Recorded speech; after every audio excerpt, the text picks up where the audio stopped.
of creating a narrative about the problems in Syria or climate change.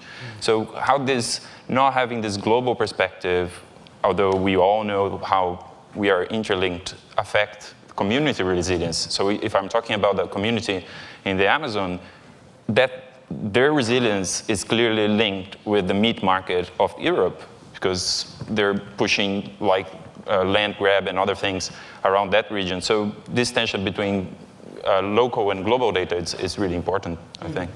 Absolutely. Jerry, I want to come to you because this question of so that leads to another interesting point. So you're trying to produce the right information with the right kinds of lenses and constraints so that you cover I think some irresolvable tensions, I think, between privacy, inclusivity, value, actionability, all of these other things, in a way that overcomes perhaps a cognitive gap and connects us to meaningful action, connects us to what to do when we actually sense these kinds of signals.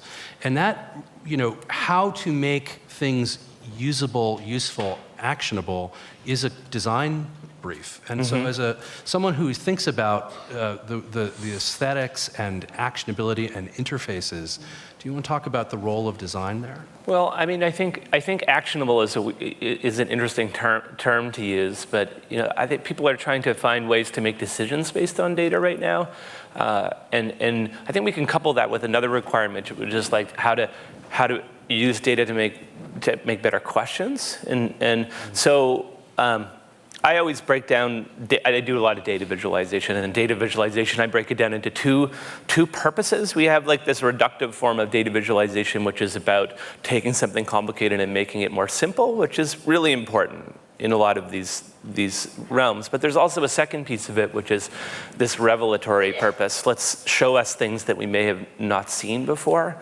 To me, as a designer, I think we need to make sure that our focus is on both of those things, because we're not really at the point right now where all we need to do is make decisions.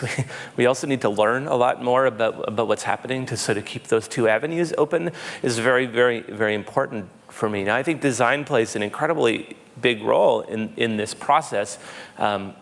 But it can also be a really dangerous instrument, as we've probably seen. The data I could produce a data visualization on any side of any topic and probably convince you that one of those two sides are correct. So, what resonates for me in the through line of all of these different considerations around these questions of data, and it goes back to your collective hexagon, is that if you think about the roles that are